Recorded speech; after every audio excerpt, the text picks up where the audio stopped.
84। हनुमान जी अशोकवटिक में। हनुमान जी अशोकवटिक में।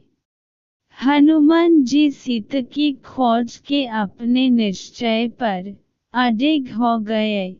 उन्होंने प्रण कर लिया कि जब तक मैं यशस्विनी श्री रामपत्नी सीता का दर्शन न कर लूँगा, तब तक इस लंकापुरी में बारंबार उनकी खोज करता ही रहूँगा। इधर यह अशोकवटिका दृष्टिगत हो रही है, जिसके भीतर अनेक विशाल वृक्ष हैं। इस वाटिका में मैंने अभी तक अनुसंधान नहीं किया है, अतः अब इसी में चलकर जनककुमारी वैदेही को ढूंढना चाहिए।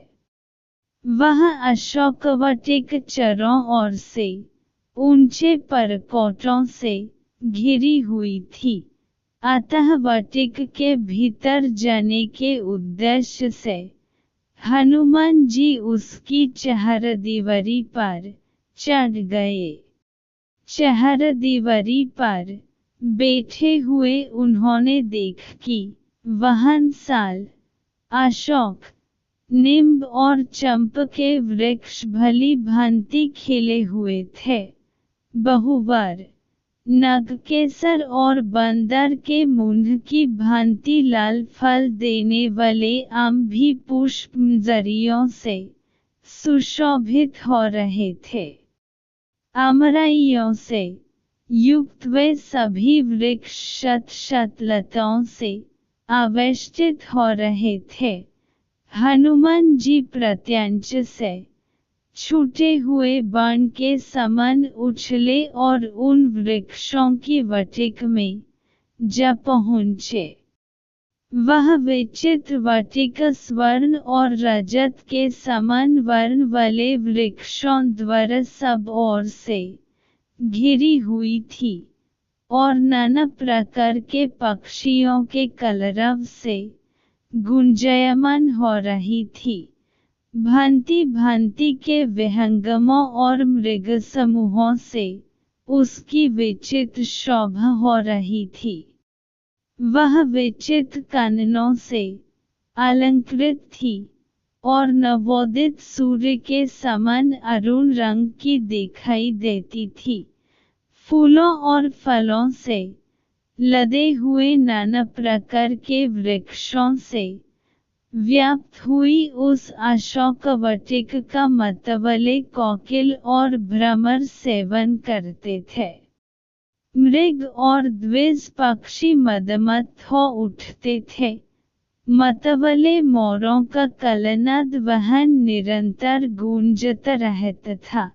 वाटिका में जहाँ तहाँ विभिन्न आकारों वाली बावड़ियाँ थीं, जो उत्तम जल और मणिमय सोपानों से युक्त थी। जल के नीचे की फर्श स्फटिक मणि की बनी हुई थी और बावड़ियों के तटों पर तरह तरह के विचित्र सुवर्णमय वृक्ष शोभा दे रहे थे। उनमें खिले हुए कमलों के वन, चक्रवाकों के जोड़े, पपीहा, हंस और सरस वहन की शोभा बढ़ रहे थे। उस अशोकवटिका में विश्वकर्मा के बनाए हुए बड़े बड़े महल और कृत्रिम कानन सब ओर से उसकी शोभा बढ़ रहे थे। तदंतर महाकपि हनुमान ने एक सुवर्णमयी शिंशपा अशोक वृक्ष देखा, जो बहुत से लतावितनों और अगणित पत्तों से व्याप्त था तथा सब ओर से सुवर्णमयी वेदिकाओं से घिरा था।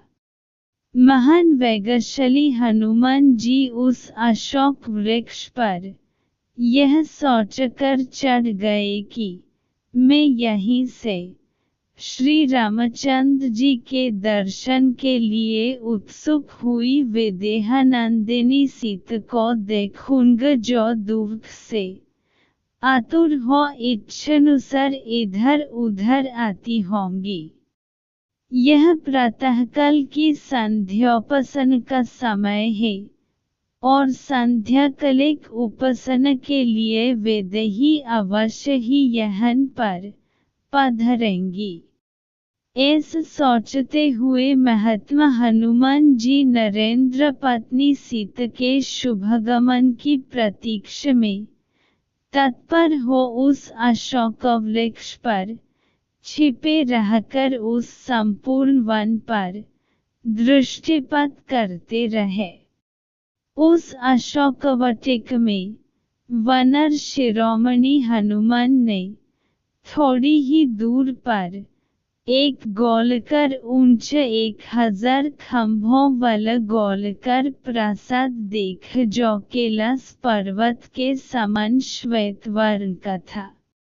उसमें मूंगे की सीढ़ियां बनी थीं तथा तपाए हुए सोने की वेदियां बनाई गई थीं।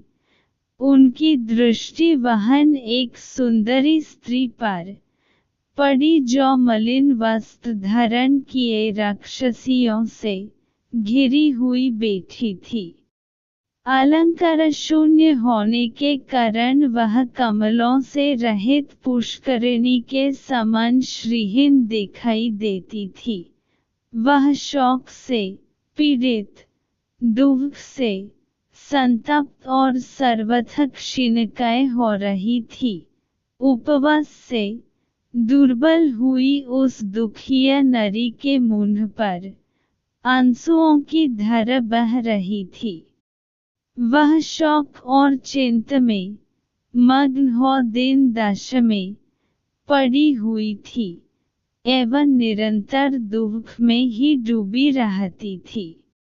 काली नागिन के समान कटी से नीचे तक लटकी हुई एकमत काली वेणी द्वारा उपलक्षित होने वाली वह नारी बादलों के हट जाने पर नीली वनश्रेणी से घिरी हुई पृथ्वी के समान प्रतीत होती थी। हनुमान जी ने अनुमान किया कि हो न हो यही सीता है। इन्हीं के वियोग में दशरथ नंदन राम व्याकुल हो रहे हैं। यह तपस्विनी ही उनके हृदय में अक्षुण्ण रूप से निवास करती है। इन्हीं सीता को पुनः प्राप्त करने के लिए रामचंद्र जी ने बलि का वध करके सुग्रीव को उनका खोया हुआ राज्य दिलाया है। इन्हीं को खोज पाने के लिए मैंने विशाल सागर को पार करके लंका के भवन अट्टालिकाओं की खाक छानी है।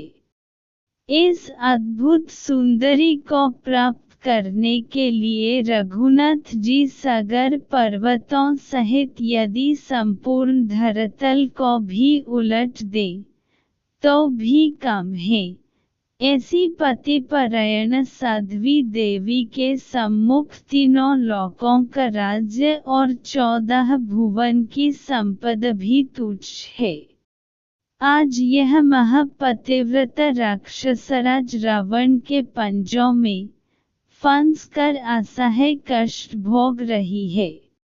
मुझे अब इस बात में तनिक भी संदेह नहीं है कि यह वही सीता है जो अपने देवतुल्य पति के प्रेम के कारण अयोध्या के सुख वैभव का परित्याग करके रामचंद्र के साथ वन के कष्टों को हंस कर झेलने के लिए चली आई थी और जिसे नाना प्रकार के दुखों को उठकर भी कभी वन में आने का पश्चाताप नहीं हुआ।